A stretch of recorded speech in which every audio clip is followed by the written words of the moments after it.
Assalamualaikum warahmatullahi wabarakatuh.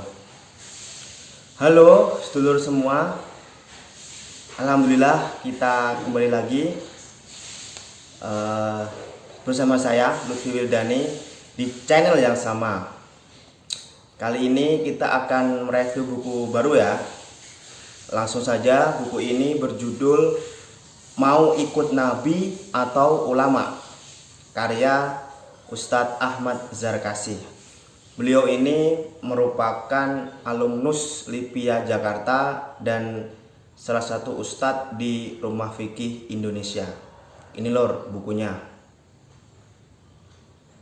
Ini ya, agak kebalik sih emang kamera depan soalnya. Gak apa-apa, yang penting udah tahu ya. Buku ini bertebal sekitar 160-an halaman, tapi isinya daging semua gitu kan, karena ini apa ya istilahnya, membahas tentang seputar madhab, fikih dan sebagainya. Baik, kali ini langsung saja ke pembahasan.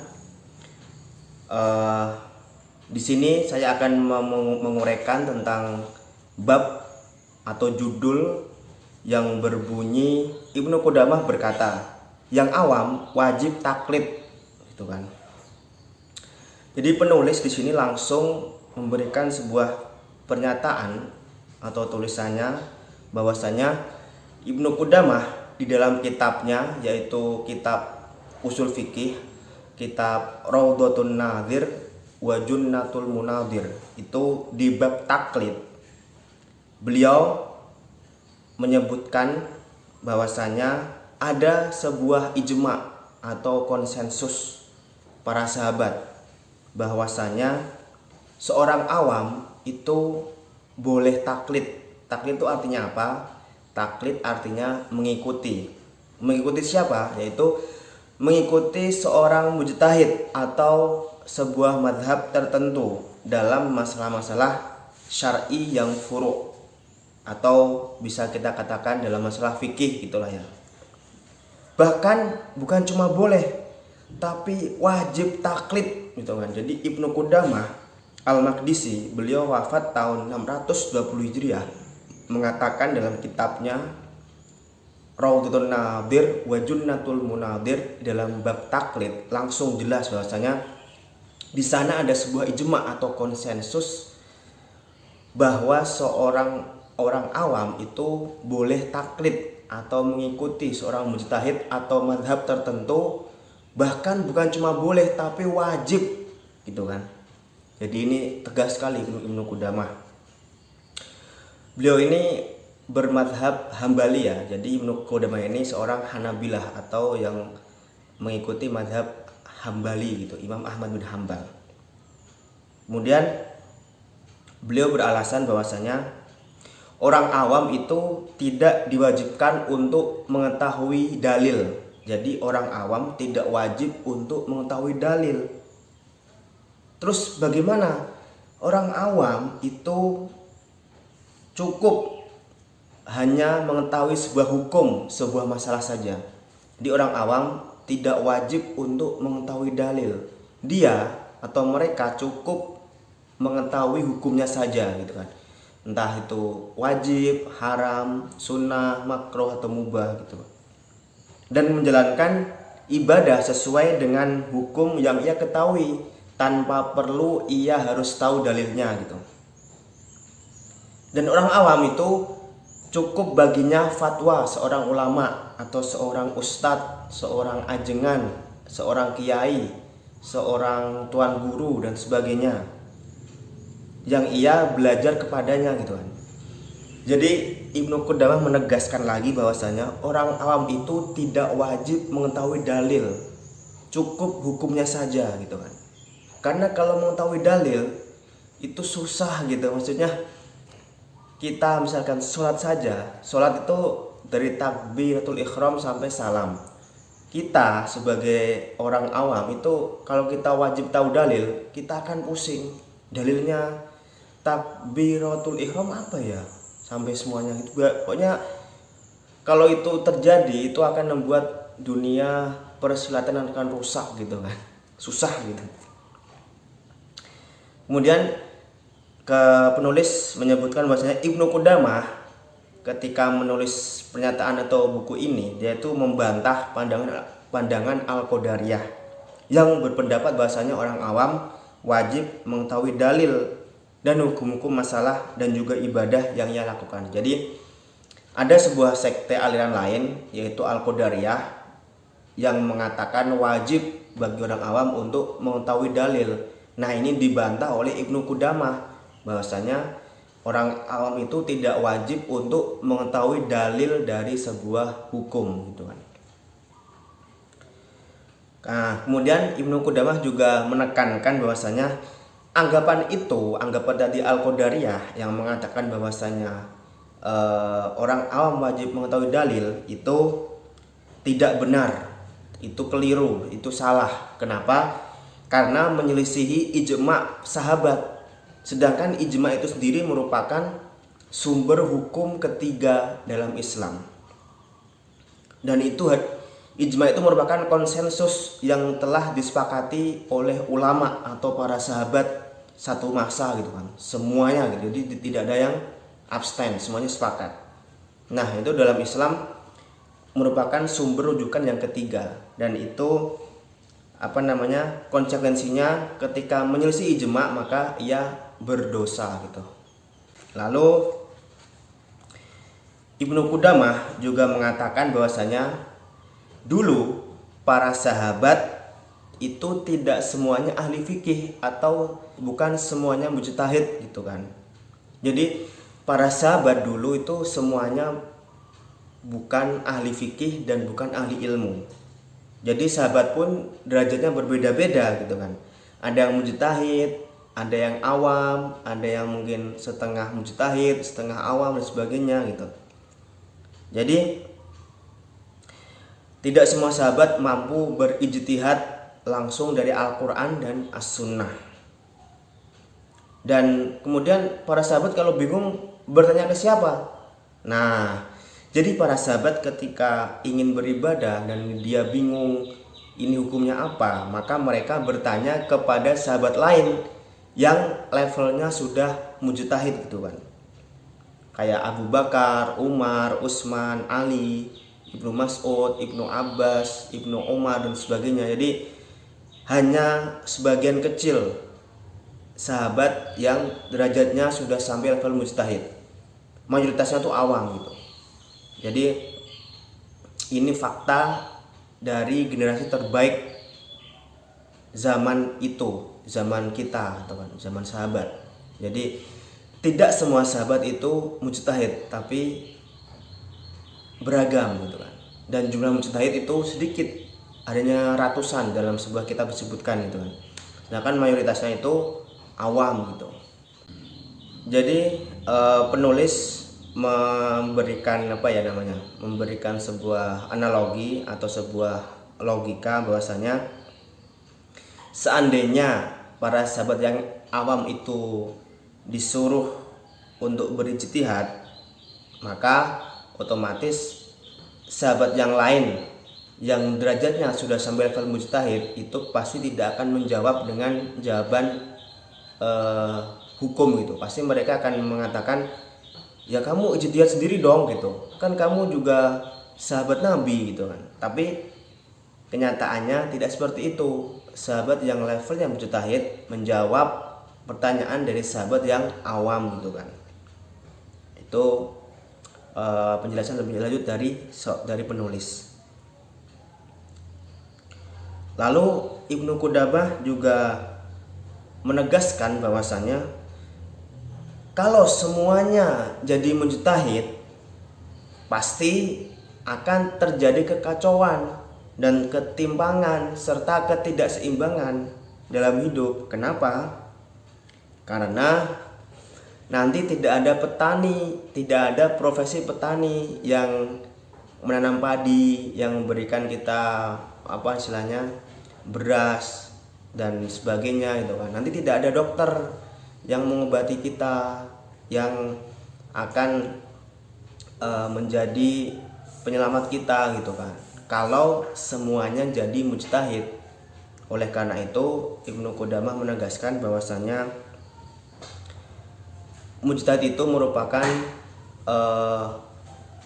level tinggi yang hanya dimiliki oleh orang-orang tertentu saja yang sudah memiliki ilmu yang memadai. Oleh karena itu jangan semuanya jadi mujtahid. Artinya jangan dikit-dikit kita berijtihad sendiri gitu kan. Cukuplah ulama menjadi panduan kita sebagai orang-orang yang telah memberikan ijtihadnya kepada kita semua langsung dari Al-Quran dan As-Sunnah gitu. Jadi orang awam cukup bertaklid kepada para ulama mujtahid, ulama mazhab tanpa harus mengetahui dalilnya gitu. Cukup hukumnya saja. Karena kalau kita diwajibkan untuk mengetahui dalil, maka dunia ini akan kacau balau gitu kan. Susah hidup itu. Hidup aja udah susah, nyari makan susah, ditambah dengan mau ibadah harus tahu dalilnya. Tambah susah dong gitu. Ribet banget ini kan Islam kalau seperti itu gitu. Lalu di subbab ini penulis atau subjudulnya penulis mengatakan, lalu bagi orang awam siapa yang harus diikuti?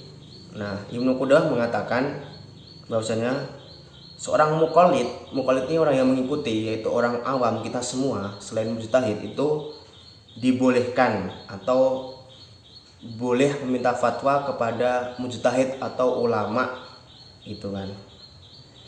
Jadi kita bertanya atau minta fatwa kepada orang yang kita percayai bahwasanya dia ini seorang ulama, seorang ustadz yang mumpuni, seorang kiai, seorang ajengan, seorang tuan guru, seorang tengku dan sebagainya. Jadi kita orang awam juga harus selektif gitu. Artinya jangan sampai kita tanya kepada orang yang istilahnya ustadz abal-abal, hanya bermodalkan jubah, hanya bermodalkan imamah, peci, hanya bermodalkan kalau jenggotnya panjang gitu kan. Hanya bermodalkan kalau jidatnya hitam itu pasti ulama, bukan. Jadi ulama itu tidak terekspresikan dengan pakaian, tapi dengan ilmunya yang mendalam gitu kan. Meskipun dia pakainya bukan jubah, nggak pakai imamah, bukan jenggotan atau bukan jidat hitam gitu kan, tapi kalau dia ilmunya dalam, maka dia sudah dianggap seperti ulama gitu kan, ilmu syar'i ya. Nah, lalu muncul pertanyaan lagi, bagaimana jika di depan kita atau di sekitar kita itu banyak sekali mujtahid atau banyak sekali ulama, lalu kita pilih yang mana gitu kan.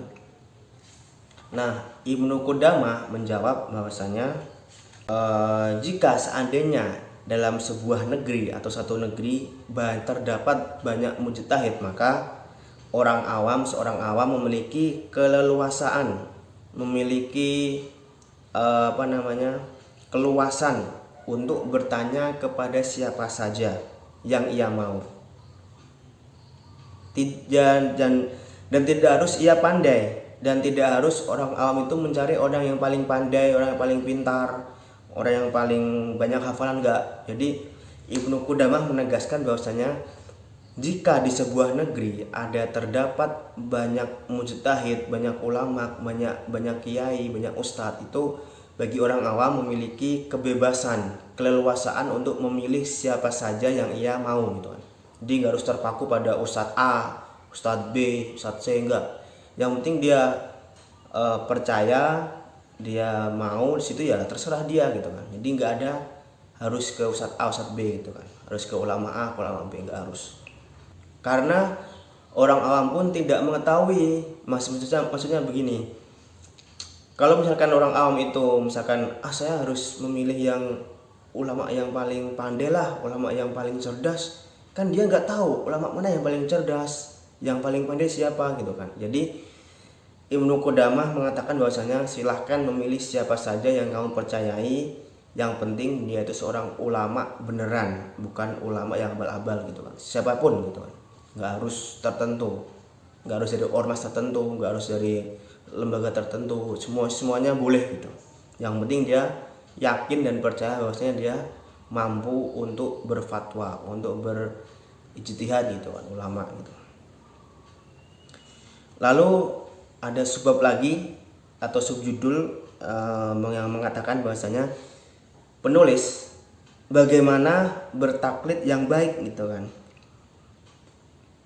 Nah, kemudian penulis mengatakan bahwasanya bertaklid yang baik ialah mengikuti fatwa ulama yang memang dipercayai dan tidak menyalahkan orang lain yang mengambil dan mengikuti fatwa yang berbeda dari ulama lain yang berbeda dengan ulama yang kita ikuti.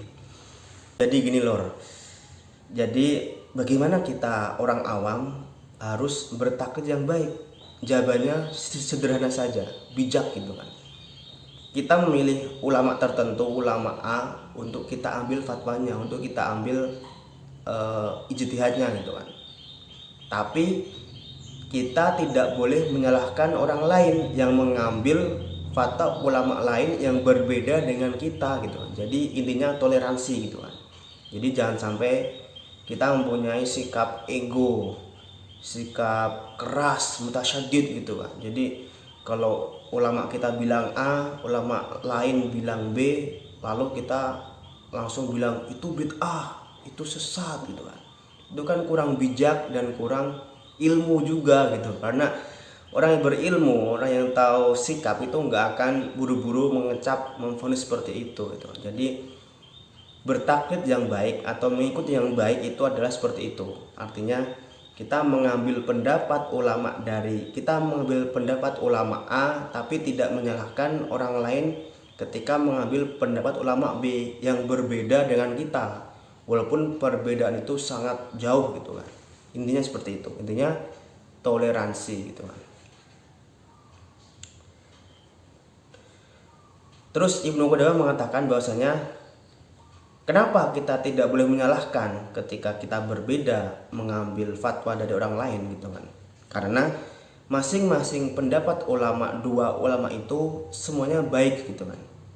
Artinya tidak ada yang lebih baik dari keduanya. Artinya masing-masing pendapat itu baik. Yang penting adalah landasan dan dasarnya gitu. Jadi Ibnu Qudamah menegaskan bahwasanya jangan sampai kita gegabah atau menghina bahkan menuduh sesama muslim bahwasanya pendapat mereka ini salah total karena mengikuti pendapat ulama yang lain, bukan ulama dari golongan kita gitu. Padahal semuanya itu baik dalam hal furu', dalam hal fikih itu baik semua, nggak ada yang nggak baik gitu. Karena ini wilayah ijtihadiyah gitu, khilafiyah. Kemudian ada subjudul lagi bahwasanya Imam Ahmad pun tidak marah gitu kan. Itu subjudulnya gitu. Jadi penulis di sini membeberkan bahwasanya karena Ibnu Qudamah ini merupakan seorang ulama dari mazhab Hambali atau Hanabilah, maka dia mengutip istilahnya Imam Ahmad gitu kan, ketika beliau tidak marah ketika ada orang lain yang mengambil fatwa dari ulama lain yang berbeda dengan dia gitu. Jadi Imam Ahmad itu pernah ditanya oleh seorang Hasan bin Bashar gitu. Dia salah seorang sahabat dan murid dari Imam Ahmad. Jadi beliau bertanya kepada Imam Ahmad tentang masalah talak atau tolak gitu kan. Kemudian Imam Ahmad menjawab bahwasanya kalau itu dilakukan maka berdosa. Kemudian Hasan ini bertanya, kalau aku bertanya ulama lain dan ia menjawab berbeda denganmu seperti ulama di Irak, gimana gitu kan? Maka Imam Ahmad tegas menjawab bahwasanya iya gitu, tidak apa-apa gitu istilahnya. Jadi sekali lagi Imam Ahmad tidak marah dan tidak melarang Hasan ini untuk mengikuti fatwa ulama lain yang berbeda dengan dia. Itu artinya ini contoh yang sangat baik, yang sangat mulia dari Imam Ahmad bahwasanya beliau tidak marah dan tidak melarang orang lain ketika orang lain itu mengambil fatwa dari ulama lain yang berbeda dengan fatwa dia gitu kan. Artinya ini luas, slow gitu kan, santai aja gitu, nggak ada itu kok, nggak ada konsekuensinya, slow aja gitu, woles lah gitu. Jadi itu lor, akhir dari bab ini. Demikian review singkat dari saya. Nanti kita akan mereview lagi bab selanjutnya atau judul selanjutnya, yaitu berjudul mau ikut nabi atau ulama gitu kan, seperti judul buku ini. Dan tentu ini sangat menarik gitu kan, karena ini ada perbenturan antara ulama atau nabi, mau ikut mana gitu kan. Tapi nanti di lain sesi gitu kan. Kita cukupkan di sini karena sudah 20 menit lebih saya mereviewnya. Demikian, kurang lebihnya saya mohon maaf. Kalau Anda menyukai review ini, maka Anda bolehlah untuk subscribe channel saya, kemudian like dan share kepada teman-teman Anda, karena ini akan bermanfaat untuk kehidupan umat muslim gitu kan, yang rata-rata majemuk dan lagi lagi banyak perbedaan gitu kan. Ya, semoga bermanfaat. Wassalamualaikum warahmatullahi wabarakatuh. Bye bye. Dadah lor.